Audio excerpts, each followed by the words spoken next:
Assalamualaikum warahmatullahi wabarakatuh. Perkenalkan, nama saya Muhammad Ali Fikri, NIRM 0411700916. Di sini saya akan mempresentasikan tentang bisnis plan saya yang bergerak di bidang agribisnis tanaman tomat. Usaha saya dinamakan Anugerah Sejahtera Farm. Next.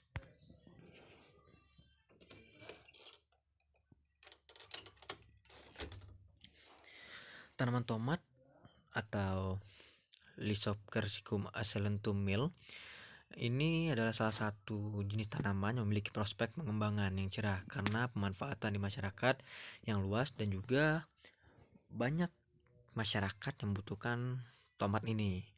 Maka dari itu saya memilih tanaman tomat sebagai komoditas untuk saya jalankan usahanya. Nah, tomat ini itu dapat dikonsumsi secara segar, dapat menjadi olahan makanan atau minuman, bisa menjadi bahan masakan dan juga bahan pembuatan kosmetik. Nah, tujuan dari pelaksanaan pembuatan bisnis plan ini yang pertama, penulis mampu merencanakan usaha, dan yang kedua mampu melakukan analisis keberlanjutan terhadap peluang kegiatan usaha. Sedangkan manfaatnya itu yang pertama dapat menjelaskan usaha yang akan dijalankan, yang kedua dapat menjadi acuan dalam melakukan tahapan usaha yang akan dijalankan. Selanjutnya gambaran usaha. Jadi jenis usaha yang saya jalankan ini bergerak di bidang budidaya dan pemasaran tanaman tomat. Untuk nama perusahaan itu Anugerah Sejahtera Farm atau ASF. Sedangkan produk yang dihasilkan yaitu buah tomat. Untuk alamatnya itu di Kelurahan Ekajaya, Kecamatan Palmerah, Kota Jambi, Provinsi Jambi. Sejarah perusahaan dan jenis usaha. Jambi yang merupakan salah satu basis perkebunan sawit menjadikan pendiri perusahaan ingin membuat sesuatu yang berbeda dan bermanfaat bagi masyarakat sekitar. Nah, salah satunya itu tanaman hortikultura yang jarang dijumpai di Kota Jambi. Padahal beberapa tanaman hortikultura memiliki syarat tumbuh yang sesuai dengan kondisi daerah saat ini. Makanya penulis atau perancang bisnis plan ini menginginkan satu terobosan yang baru, yang mana untuk tanaman perkebunan sudah sangat banyak sekali ditanami di Kota Jambi. Maka dari itu penulis ingin membuat satu inovasi, yaitu menanam tanaman hortikultura. Nah, tempat ini dirancang sebagai media pembelajaran juga bagi masyarakat sekitar tentang teknis budidaya tomat, morfologi tanaman tomat, hingga pemasarannya. ASF berkomitmen untuk bergerak di bidang produksi dan pemasaran serta agrowisata tanaman tomat. Aspek pasar, perkembangan dan pangsa pasar. Nah, pertama, kebutuhan tomat yang tidak akan pernah berhenti karena tomat merupakan salah satu kebutuhan wajib dalam masakan. Yang kedua, pasar tradisional yang dekat dengan lokasi usaha dan permintaan pasar yang cenderung besar. Selanjutnya, mayoritas tomat yang didatangkan berasal dari luar kota sehingga menjadikan tomat tersebut rentan rusak. Permintaan supermarket dan restoran yang hampir setiap hari membutuhkan tomat segar. Dan yang terakhir, selain pemasaran ke beberapa pasar, baik tradisional maupun modern, perusahaan ini juga memfokuskan kepada masyarakat yang ingin belajar dan melakukan pemanenan secara langsung di kebun. Selanjutnya, untuk teknik pemasaran atau marketing mix itu ada 4P: produk, place, promotion, dan price. Untuk produknya sendiri, produk yang ditawarkan itu tadi buah tomat segar, yang mana selain buah tomat segar yang kita hasilkan, kita juga akan membuat satu produk olahan tomat, semisal saus dan juga jus seperti itu. Nah, untuk harganya kita akan menakar harga pasaran, namun kualitasnya tetap kualitas unggulan seperti itu. Nah, untuk promosi yang akan kita gencarkan itu kita akan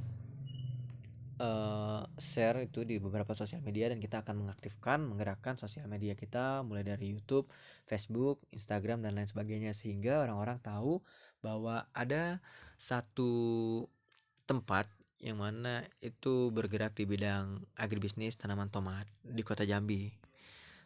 Selanjutnya, segmentasi pasar itu yang geografis, psikografis, demografis, dan perilaku. Nah, untuk aspek yuridisnya itu ada produk, legalitas usaha, dan kegiatan usaha. Nah, aspek teknisnya itu untuk keadaan lokasi usaha. Keadaan lokasi strategis karena dekat dengan pemukiman warga. Selanjutnya, kondisi jalan yang baik membuat akses transportasi tidak akan terkendala ketika berkunjung ke lokasi tersebut. Nah, untuk proses produksinya itu dimulai dari persemaian, persiapan lahan, penanaman, pemeliharaan, dan pengendalian OPT. Selanjutnya, selain bermanfaat di bidang finansial, secara finansial, namun tidak lupa juga kita harus memperhatikan aspek sosial dan lingkungan. Nah, aspek sosialnya itu yang pertama menyerap SDM sekitar sebagai tenaga kerja dan memberdayakan masyarakat sekitar. Selanjutnya untuk lingkungan, ini dapat meminimalisir dampak kerusakan lingkungan khususnya Kota Jambi yang saat ini sudah banyak rusak oleh pertambangan, minyak bumi, dan kelapa sawit. Nah, untuk aspek finansial, komoditas yang dijalankan tadi sudah dijelaskan. Tomat untuk populasinya itu 23.428 tanaman untuk luasan 10.000 meter persegi atau 1 hektar. Nah, berikut adalah input variabel yang terdiri dari sarana produksi dan tenaga kerja. Untuk total biaya tenaga kerja sendiri itu 49.620, dan untuk total biaya produksi itu 62.267.500. Selanjutnya untuk biaya tetap, ya, total biaya tetap penyusutan alatnya itu 9.684. Ya, ini untuk biaya tetapnya. Next, nah biaya total secara keseluruhan itu biaya variabel ditambah dengan biaya tetap, yaitu sejumlah 136.571.500.